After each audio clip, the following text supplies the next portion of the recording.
Next டிசைனுக்கு நான் 3 ஸ்பைரலும் ஹம்ஸும் வச்சு இந்த டிசைன் நான் போட போகிறேன். ஸோ ஃபர்ஸ்ட் இதில் நான் சொன்ன மாதிரி ஒரு ஸ்பைரல் கொடுத்துக்க போகிறோம். கொடுத்துட்டு அதை சுற்றி ஹம்ஸ் கொடுத்துக்க போகிறோம். ஓகேவா? இதே மாதிரி திரும்ப அகைன் ஒரு ஸ்பைரல் கொடுத்துக்க போகிறோம்.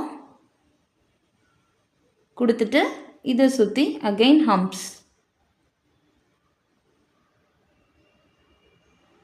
ஓகேவா? திரும்ப அகைன் ஒரு ஸ்பைரல் ஹம்ஸ் கொடுத்துக்க போகிறோம். ஓகேங்களா? கொடுத்துட்டு இப்போது மேலே இப்படி டாட் வச்சு ஒரு வெயின்ஸ் மாதிரி கொடுத்துக்க போகிறோம்.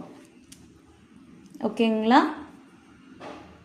ஸோ டாட் வச்சு வெயின்ஸை கன்வெர்ட் பண்ணிவிட்டு அதே மாதிரி இங்கேயும் ஒரு டாட் வச்சு வெயின்ஸை கன்வெர்ட் பண்ணிவிட்டு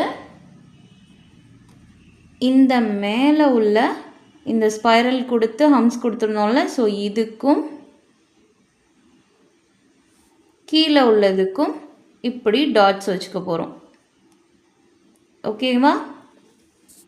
இந்த மாதிரி கொடுத்துட்டு நான் இங்கே ஒரு பெரிய டாட், அதை விட கொஞ்சம் சின்னது, அதை விட கொஞ்சம் சின்னது, அதை விட கொஞ்சம் சின்னது, இந்த மாதிரி வச்சு நான் டிசைன் கம்ப்ளீட் பண்ணிக்கிட்டேன். நெக்ஸ்ட்டு டிசைனுக்கு ஆஸ் யூஷுவல் 2 லைன் அப்புறம் ஹம்ஸ் கொடுத்துட்டு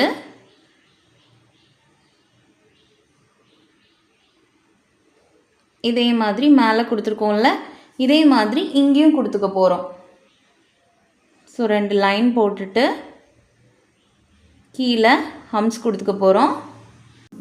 இந்த மாதிரி டபுள் லைன் கொடுத்துட்டு கீழே நான் ஹம்ஸ் கொடுத்துக்க போகிறேன்.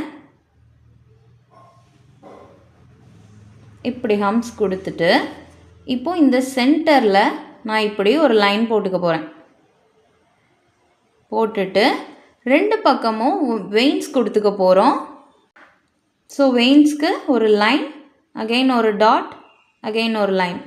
ஸோ இதை மாதிரி 2 பக்கமும் நம்ம கொடுத்து இந்த டிசைனை ஃபுல்லாக கம்ப்ளீட் பண்ணிக்க போகிறோம். இந்த மாதிரி ஃபுல்லாக நான் கொடுத்து இந்த டிசைனை நான் கம்ப்ளீட் பண்ணிக்கிட்டேன். ஓகேவா? நெக்ஸ்ட் டிசைன் போகலாமா?